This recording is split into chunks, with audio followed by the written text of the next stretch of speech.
and let the water carry you. Beautiful.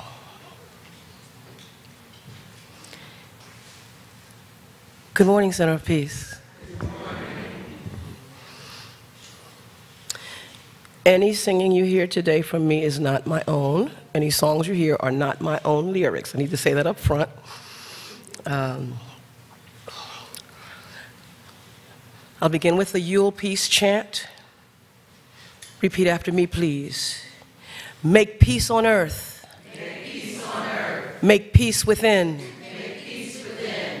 At the sun's rebirth. At the sun's rebirth. And round the wheel again. And round the wheel again. Again, make peace on earth. Make peace on earth. Make peace within. Make peace within. At the sun's rebirth. At the sun's rebirth. And round the wheel again. And round the wheel again. Silent night, solstice night, quiet rest till the light, turning ever the rolling wheel, brings the winter to comfort and heal. Rest your spirit in peace. Rest your spirit in peace.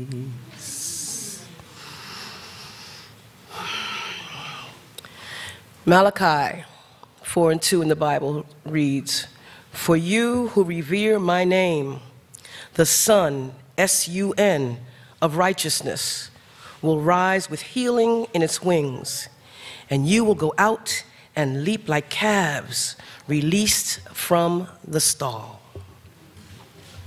Today's message is about the winter solstice, otherwise referred to as the resurrected Son of God. Now, these are words we normally hear around Easter time, but what we're focusing on today is the S-U-N of God. Just as many of us now celebrate the coming of the new calendar year, beginning with the ending of the current one, for thousands of years, so has it been with the winter solstice. The differences in how they're celebrated, however, are very remarkable. Now, let me get the hard part out of the way. The winter solstice is said to be celebrated by pagans and heathens. When I was doing the research for this and read this over and over again, based on what I had been taught in school and in traditional churches, I was feeling kind of icky, because being a pagan, according to what I was taught, or heathen, was the lowest possible type of human you could be. So I went to Merriam-Webster, where it said, and I quote, "What do pagan and heathen really mean?" Right out of the dictionary. Pagan is derived from the Latin word, from the late Latin paganus, which was used at the end of the Roman Empire to name those who practiced a religion other than Christianity, Judaism, or Islam. Early Christians often used the term to refer to non-Christians who worshiped multiple deities. Now, long before it was called the winter solstice, acknowledgement of the sun as an essential life source, its descent and resurrection were occurring. In Egypt, for example, Ra, the sun god, integrated himself in several other forms, such as Khepra, depicted as a beetle in the morning, at noon as Ra himself, the sun disk, the solar disk, and as Atum, the ram-headed man, during the sunset. The ancient Egyptians believed that every god should illustrate some aspect of Ra, while Ra himself should also represent every god. The Egyptians also believed that Ra was swallowed by the goddess Nut every night and reborn every morning as Khepra. Acknowledging herself as a pagan, Ellen Reed wrote different lyrics to known Christmas songs. Be it Chanukah or Yule, Christmas time or solstice night, all celebrate the eternal light. Light a tree or burning log or 8 candle flames, all gods are one God, whatever their names. In Latin, Paganos originally meant country dweller or civilian. It's believed that the word's religious meanings developed either from the enduring non-Christian religious practices of those who lived far from the Roman cities where Christianity was I'm sorry, I'm reading from a tablet, and I have never done this before. Let me say this out loud. Okay, this is new to me. I don't do this. My printer wouldn't print. This is Solstice stuff. Those of you who know anything about it, things happen, and people become nervous and afraid because they're concerned that things are just not going to go right, and they're focused on the moment of panic. And I had this moment of panic, and in the midst of it, I stopped and I said, trust.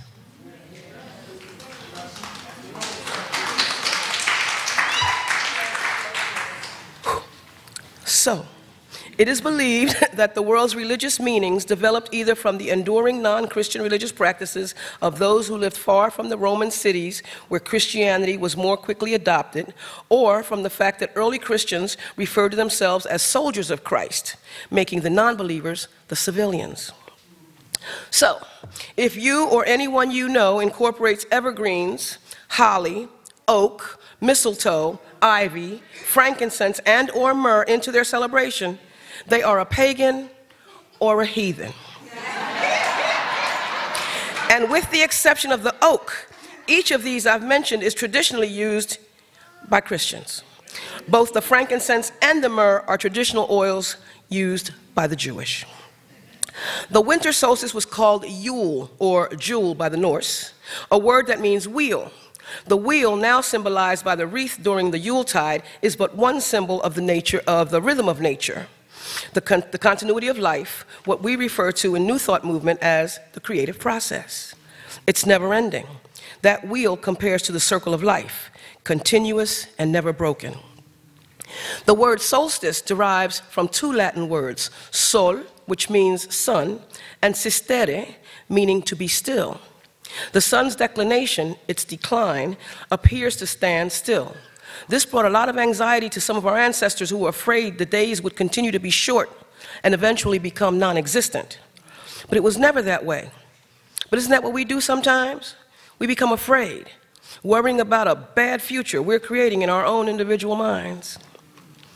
The start of the new solar year, Yule, is the celebration of the rebirth of the sun god. That term, sun god, is neither far-fetched nor blasphemous. In her book titled Jesus as the S-U-N, Sun Throughout History, D.M. Murdoch explains that the Old Testament depicts God as the creator of and the force behind the sun. So that makes the sun a divine expression, no less God than anything else, because everything is God. In fact, Psalm 84:11 states, "The Lord God is a sun and shield."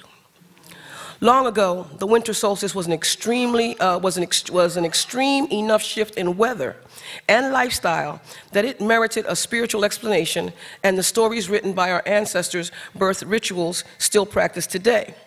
Now, it struck me that on the 21st of December, which was the winter solstice, our temperature went up to 65 degrees and then started going back down again. We're creating the new history. In the Western Christian tradition, the term winter solstice is called the longest night, or as Elvis always sang, Blue Christmas. Some Christian churches use this time to hold services to honor people who've made their transition. They are full services, complete with Holy Communion, otherwise known as the Holy Eucharist. In his book, Transitions, Making Sense of Life's Changes, William Bridges writes that if we are to receive the gift that the experience of change has for us in our lives, it is in our best interest to reflect on the change themselves. Let me repeat that. If we are to receive the gift that the experience of change has for us in our lives, it is in our best interest to reflect on the change itself. From a spiritual standpoint, the winter solstice time is a time for introspecting. It's for hibernating. It's a time for thinking about and giving yourself the credit due for all that you've accomplished during this past solar year, and for learning from what you didn't do, what you didn't accomplish, that which you didn't do well. This transition time is for making your plans for the future, plans for how you'll manifest your success. This is the time to ask yourself, what do you truly want? So William Bridges talks about the three phases of transition, and he says it goes from death to a neutral stage to resurrection, to a rebirth. From death, and we think that sounds backwards. We think there should be a beginning. Well, death, I was talking about using a flashlight as an example. As long as my flashlight was working okay, la-di-dee-da, flashlight was fine. And then it stopped working. Now I have to do something. So a change has come. Up to this point, everything was just, status quo. But now I have to stop. I have to do something. The death of the batteries in this case I had to pause, which took me to the second portion, which would be the burial stage, the neutral zone. A neutral zone, a waiting period. We can't just jump from this to that. We need time in between to pause, to wait, to meditate, to go in, to recognize and realize just what's going on, that it's not something out there, that it's in here. We need to take time to look at that. So in that death stage, William Bridges says that endings are experiences of dying that challenge who we are. The myrrh symbolizes the healing, the death, and the afterlife. It symbolizes death and afterlife, and healing, purification, and inner peace. And that, by the way, is Christian, Jewish, and prior to that, Egyptian. In the neutral zone, we have the ivy, which symbolizes fidelity, protection, healing, marriage, victory, and honor. Frank Bay, in his song Soul Shine, says, when your world seems cold, you've got to let your soul take control. Let go of the shore. You have all you need. It's all inside of you. Close your eyes and breathe and know that you are safe. The neutral zone. In the resurrection, a new beginning. In our opening song, in the song by Nina Simone, titled Here Comes the Sun, it says, here comes the sun. I say it's all right. The smiles have returned to the faces now. Here comes the sun. Aren't you glad to see it? I say it's all right. You can come on out. There are days when we feel helpless, when we feel that circumstances outside ourselves are bearing so much weight on us that we think we can't get up and out from under them. We can't seem to see past the dark nights. We can't seem to see the new day. But again, Frank Bay sings, when you can't find the light that got you through a cloudy day, when the candlelight of hope burns so very far away, you've got to let your soul shine till the break of day. We're talking now about the frankincense, symbolic of the sun gods, Ra. It symbolizes the sun, purification, consecration, protection, and spiritual illumination. And that too is Egyptian and Jewish and Greek and Roman and yes, Christian and yes, pagan. Also the oak, which symbolizes the new solar year, the waxing sun. Endurance and strength and triumph and protection. And this is where the Yule log comes in, and acorns and these things that we have been using and forever and had no idea. We knew it wasn't about the physical birth, but who knows? Maybe they had Yule logs and maybe they had acorns, and we know that there was frankincense and myrrh, according to the story that was given to the baby at birth by the Magi. And that too is Christian. Okay, so we've all heard that song, and we know it's true that the sun will come out tomorrow. You can bet your bottom dollar that tomorrow there will be sun. Even when what we see are the clouds, the sun is still there, ever shining its light. Our ancestors didn't know what we know today. They had fear based on the past. They worried about the future all the time.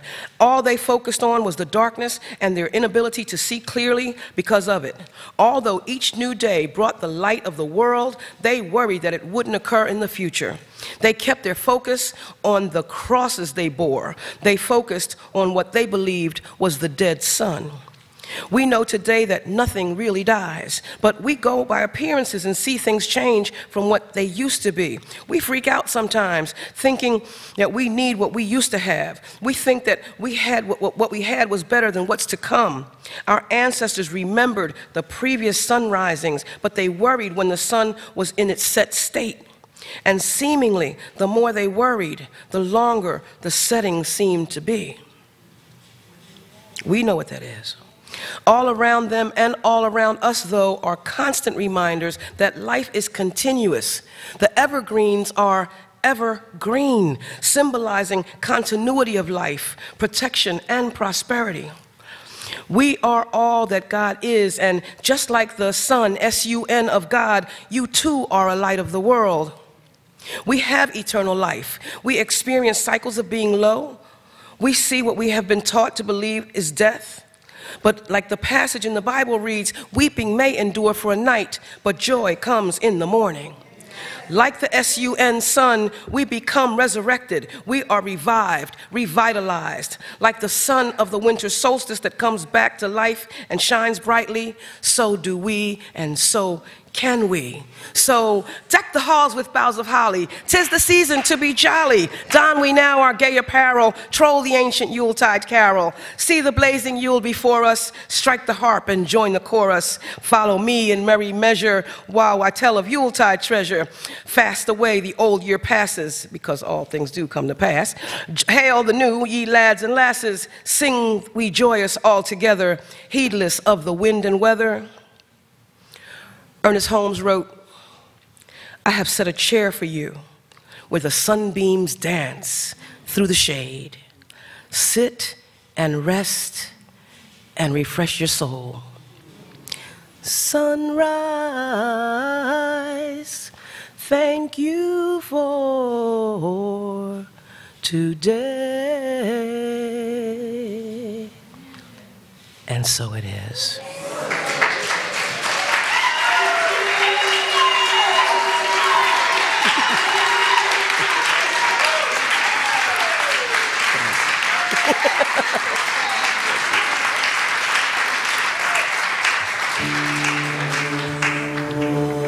Practitioners, would you please stand?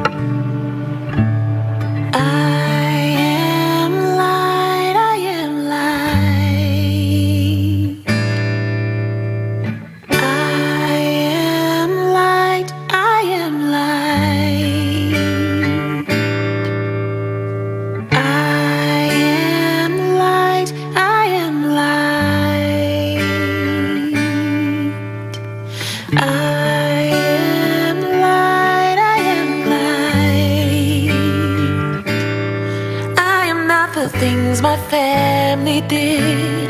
I am not the voices in my head. I am not the pieces of the brokenness inside.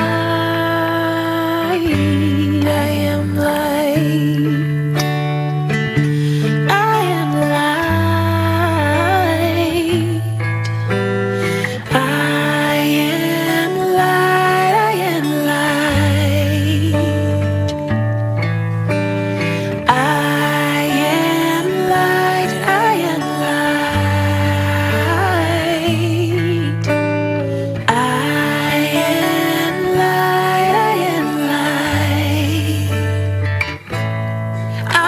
Mistakes that I have made, or any of the things that cause me pain. I am not the pieces of the dream I left behind.